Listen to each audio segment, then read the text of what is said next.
Ndugu mtazamaji, leo nilitaka niangalie ni kwa namna gani naweza nikakufungua na nikakufunua, hasa nazungumzia kwa wale vijana ambao ni wapambanaji, vijana ambao ni watoto wa maskini, vijana ambao wanaona kabisa kwamba hivi mimi nitaanzaje maisha yangu, vijana ambao wana ndoto, vijana ambao hawataki kuajiriwa, wanataka wajiajiri.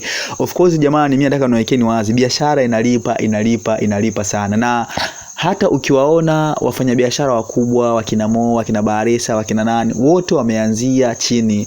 Na biashara nzuri ni ile biashara ambayo unaanza nayo ukiwa na mtaji mdogo na inaenda inakukuza.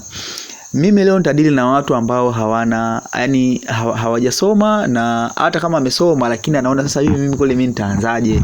Of course jamani, kazi ni kazi. Mbagua kazi hawezi kupata kazi. Umenielewa? Lakini ili uweze kupata heshima katika haya maisha lazima uwe na nini? Uwe na kazi. Sasa mimi kitu ambacho nataka nikuelekeze leo ni kwamba nataka nitoe session. Kwa hapa mimi nitakuwa na session kama 3 hadi 4 katika hili. Nataka yani katika session zangu kama utakuwa ukizifuatilia, nitakuja kukuelekeza sasa ni kwa namna gani utakuwa unapanga biashara yako, ni sehemu gani utakaokuwa una pointi ukafanyia biashara, na ni biashara gani wewe unaweza ikawa ni nzuri kutokana na jinsi ninavyokuelekezea hapa. Utaona kwamba mimi nitafanya hii.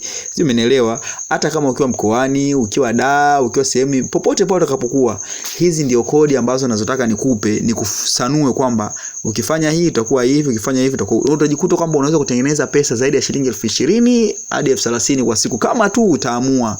Sio, umenielewa? Lazima kwanza uwe na imani. Sasa basi, kwanza kabisa lazima uwe na pesa, mtaji lazima utafute. Hakikisha kwamba mimi hapa 200,000 ninayo au 150,000 ninayo. Ukishapata hiyo hela, hatua inayofuata ni ya pili, ya kuchagua eneo. Sasa mimi leo nitakuelekeza hatua gani utafanya ili kuchagua eneo. Ni eneo gani ambalo linakuwa linafaa. Sasa ndugu mtazamaji, hapa ndo nitakuwa uwe makini sana, kwa sababu ukichagua eneo baya, ndugu yangu, utakuja kufeli. Sasa mimi nataka nikuachie hapa kwenye mabano, na wewe utafuta kufanya research kama utataka kwamba ili eneo liweze kuwa na faida, ile unaenda kwa liweje. Ile eneo kwa mfano kwenye baadhi ya mikoa mingi, hasa maeneo ya center huaga kuna vinjia hivi vidogo hivi ambao watu wanapita, sawa?